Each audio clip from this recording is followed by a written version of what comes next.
Je teste encore une nouvelle formule, et avec un prompteur cette fois-ci. J'ai l'impression d'être un variant du commis des comics, les bonnes vannes et tant mais en moins. En tous les cas, merci par avance de votre indulgence et de vos retours. Bon, pour le sujet du jour, j'en ai déjà parlé sur la chaîne, je sais, mais ça me semble important de mettre en lumière ces héros redevenus à la mode. Twip!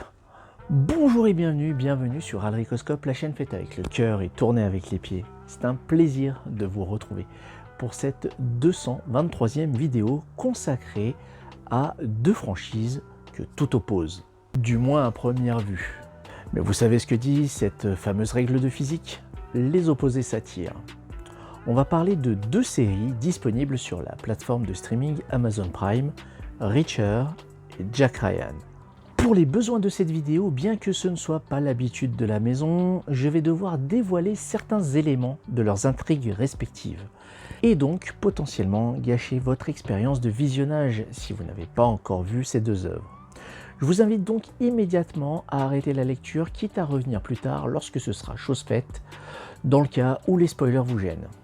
Durant cette vidéo, au-delà du simple fait de partager le même prénom ultra usité et commun qu'est ce bon vieux Jack, je vais donc tenter de dresser un parallèle entre l'ancien militaire vagabond et l'analyste de la CIA afin de me montrer le plus clair et concis possible sur leur cousinage étroitement lié selon mon point de vue qui, je le rappelle, reste purement subjectif. Pourquoi ne pas exposer le vôtre dans les commentaires, qu'il soit similaire ou totalement différent du mien, tant que l'on se respecte dans les limites de la politesse et de la cordialité, bien entendu. On n'est pas des bêtes, hein. Dans le coin gauche, nous avons Reacher, adaptation d'une série de livres écrite par Lee Child, très populaire aux USA et qui avait déjà connu une itération cinématographique sous les traits de Tom Cruise, Mr. Mission Impossible himself, lors de deux opus sous le titre Jack Reacher et Jack Reacher Never Go Back. Il est d'ailleurs intéressant de relever ici que le premier film de Jack Reacher va sceller une longue période de partenariat artistique entre l'ancien collaborateur de Bryan Singer et l'acteur de Top Gun, qui va jusqu'à l'actuelle franchise des Missions Impossibles. Mais ici, point de sourire ravageur, ni de gadgets ou de cascades ébouriffantes enrobées de moins en moins de CGI pour toujours faire plus vrai que vrai, n'est-ce pas Tom? Là, c'est le colossal Alan Ritchson dans le rôle titre du portage TV de l'ex-major.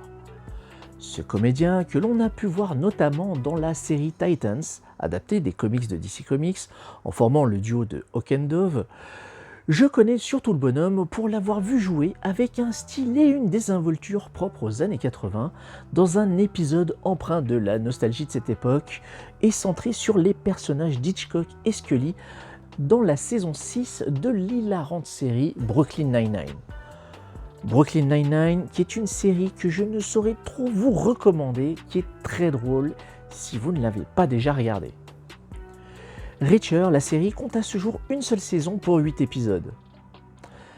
Cette dernière m'a laissé une très forte impression avec un visionnage absolument palpitant et immersif. L'histoire nous raconte comment Jack Reacher, de passage dans une petite ville isolée, se retrouve accusé d'un meurtre qu'il n'a pas commis. Il va alors devoir user de son admirable talent de déduction et d'analyse, en plus de son expérience militaire absolument incroyable, pour faire la lumière sur cette affaire. Et par la même occasion, briser quelques os au passage, toujours avec beaucoup de style et de panache. Dans le coin droit, on a Jack Ryan, adaptation également d'une série de livres d'espionnage écrite par Tom Clancy, tout aussi populaire si ce n'est un tout petit peu plus. Même s'il est désigné comme le héros de l'histoire, Jack Ryan peut toujours compter sur l'appui et le soutien de son collègue et supérieur James Greer, habitué des rouages et mécaniques parfois douteuses de la CIA. La popularité de Jack Ryan est telle qu'il a connu plusieurs histoires et vécu plusieurs incarnations dans ses adaptations cinématographiques. À commencer par les traits d'Alec Baldwin, qui le jouera pour la première fois sur grand écran en 1990 dans le film À la poursuite d'Octobre Rouge de John McTiernan. Un film à la fois nerveux et palpitant qui raconte le détournement d'un sous-marin soviétique mené par le commandant Sean Connery qui veut vivre le rêve américain et qui, sous sa chapka, pète la classe. De toute façon, Bob ou Chapka, quel que soit son âge, ce vieux Scottish a toujours un putain de charisme. Quelques années plus tard, ce sera Harrison Ford, un autre acteur qui pue la classe, qui incarnera un Jack Ryan plus vieux, même s'il sera toujours pour moi l'intrépide professeur Jones. Le temps de 2 films, intitulés Danger immédiat et Jeu de guerre, notre chic contrebandier de l'espace fera face à des vilains terroristes campés par le bouffon vert, c'est-à-dire Willem Dafoe, et Ned Stark Boromir alias Sean Bean. Et oui, spoiler alert, Sean Bean meurt aussi à la fin de ce film. En même temps, c'est Jack Ryan en face, faut pas se leurrer, faut pas l'oublier. Il y avait peu de chances, statistiquement, qu'ils finissent par faire un barbecue ensemble à la fin du film. Anecdote très drôle cependant, le supérieur de Jack Ryan dans ces 2 films est interprété par nul autre que la voix de Dark Vador, en personne, le grand James Earl Jones. En voyant cela, mon cerveau malade a tout de suite vu Han Solo copiner avec le bras droit de Palpatine. Je pourrais aussi vous parler des adaptations plus récentes, avec La Somme de toutes les peurs, où le personnage de Tom Clancy est interprété par un jeune Ben Affleck, bien loin des gros muscles qui fera de lui le fameux Batfleck que j'apprécie beaucoup personnellement. Son boss, son James Greer à lui, c'est Dieu de Bruce Tout-Puissant himself. Alors non, pas Jim Carrey, non, vous y êtes pas du tout. Non, je parle de celui qui fait les voix là pour les docus de National Geographic. Vous savez, là, c'est celui qui a construit la Batmobile du Bruce Wayne de Christopher Nolan. Voilà, Morgan Freeman, lui-même. Mais bon, je n'ai pas vu La Somme de toutes les peurs. J'aurais aussi pu vous parler de la dernière tentative cinématographique en date de Jack Ryan sur grand écran. Pardon. Porté par Chris Pine, le Captain Kirk des Star Trek de J.J. Abrams. Mais là non plus, je n'ai pas vu The Ryan Initiative. Et puis bon, de toute façon, ici, point de cinéma, on est là pour parler de la série télé, c'est ça qui nous intéresse. Donc, la série télé sobrement intitulée Tom Clancy's Jack Ryan, avec dans le rôle titre un John Krasinski, bien loin des situations rocambolesques de la vie de bureau de The Office. 5 saisons sont sorties à ce jour, chacune ayant pour histoire principale plus ou moins indépendantes les unes des autres, si on ne prend pas en compte le petit fil rouge conducteur qui va permettre de suivre l'évolution des principaux protagonistes de saison en saison, cette fameuse et même recette, à savoir une menace toujours très sérieuse, révélée par des investigations de ce bon vieux Jack. Alors, pas Richard, Ryan. Je parle de Jack Ryan. Vous suivez? Bref. Ces menaces donc qui vont peser de plus en plus, de saison en saison, sur cette chère nation américaine, voire sur un monde en péril, et que notre héros va devoir déjouer tout en devant se faufiler entre les pièges, parfois tactiques, parfois géopolitiques. À l'issue de ce marathon visionnage, la série m'a laissé une excellente impression, où l'expérience fut aussi immersive que fascinante. Même si je vous ai présenté ces 2 séries dans cet ordre, je ne les ai pas pour autant visionnées dans ce sens. C'est en effet à la conclusion du dernier épisode de Jack Reacher que le constat est apparu de lui-même. Alors, il me semble bien, selon mon avis, que nous avons affaire au même modèle de héros, le fameux seul contre tous. Et ce, même si les éléments qui composent ces 2 œuvres peuvent être différentes. Et autant le dire tout de suite, je n'ai lu que quelques chapitres d'un des romans de Lee Child pour Jack Reacher, mais pas une seule ligne d'un livre de Tom Clancy. Désolé.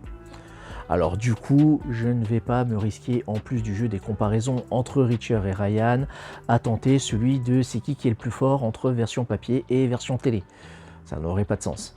La seule et unique chose que je peux affirmer en revanche, c'est que Reacher est plus respecté sur le plan physique dans la série télé qu'au cinéma. Dans le roman, où il est dépeint comme un monstre de muscles qui est conscient de sa puissance, et tout le contraire des films où Reacher va parfois user de répliques pour affirmer ce qu'il est. En gros, Jack Reacher, c'est une machine à faire la bagarre, pas une machine à punchline. Désolé Tom. Dans le cas Ryan, comme le cas de Reacher, ce qui reste toutefois particulièrement intéressant, c'est la manière dont le récit va s'articuler autour du héros pour en faire ressortir ses bons côtés. Ce n'est que face à une situation inhabituelle ou injuste que, chez l'un comme chez l'autre, cela va être l'occasion de se démarquer et mettre en pratique leurs aptitudes, physiques comme cérébrales, pour pouvoir franchir un obstacle et progresser dans l'intrigue. Chez Reacher, on joue les observateurs avides de détails, et si Jack parvient à recueillir les éléments d'une enquête en apparence confidentielle, il remontera alors la trace petit à petit, inexorablement et implacablement. Par cet aspect-là, on est proche d'un T-1000 ou de Michael Myers. Jack Reacher sait ce qu'il veut et il l'obtient. Toujours. Après, il faut dire qu'au tout début de la saison, le mec prend le bus et marche près d'un lieu où un meurtre a été commis et par la force des choses, il va devoir participer à l'investigation menée par les autorités locales et ce contre son gré. En même temps, c'est pour se blanchir derrière. Quant à l'analyste de la CIA, Ryan va plutôt chercher à creuser dans les chiffres pour trouver des irrégularités financières et mettre à jour une organisation criminelle de grande envergure, passant d'agent de bureau à celui d'agent de terrain. Contre son gré également. Si chez Reacher, on reste toutefois principalement dans le genre du thriller, où on restera sur le sol américain, chez Jack Ryan, on demeure davantage dans le registre de l'espionnage à l'échelle mondiale. Bref, on voyage. Ensuite, il y a le ton des deux séries. Si elles disposent chacune d'une identité propre à leur genre respectif, Reacher et Ryan basculent par moments dans quelques effets de style similaires propres à leur archétype. Ryan comme Reacher, chez l'un comme chez l'autre, lorsque l'histoire devient trop personnelle avec la perte d'un proche pour Reacher et l'enlèvement de la promise pour Ryan, l'émotionnel va prendre momentanément le dessus et nos deux héros vont utiliser leurs moyens mis à disposition pour s'en servir comme moteur. Il ne faut cependant pas omettre que, tout solitaire qu'ils soient, ils bénéficient chacun d'un cercle de proches qui vont épauler voire même sauver leur miche. Et ce qui rend pour nous spectateurs l'expérience de visionnage d'autant plus intéressante et palpitante. J'en profite d'ailleurs ici pour glisser quelques mentions spéciales aux personnages secondaires des deux séries. Tout d'abord, j'aimerais parler de Michael Kelly, qui joue l'officier de terrain Mike November dans Jack Ryan. Je l'avais découvert dans le film L'Armée des Morts de Zack Snyder, le remake du zombie de Romero, et déjà là, en gardien de sécu de centre commercial un peu crapuleux, il m'avait beaucoup plu. Mais je l'ai trouvé absolument génial dans la série House of Cards, où il donne vraiment la pleine mesure de son talent de comédien. Wendell Pierce, le James Greer de cette version TV, est très attachant, et le format télévisé permet à ce personnage d'avoir lui aussi son histoire qui vient équilibrer et parfois même contrebalancer celle de Ryan.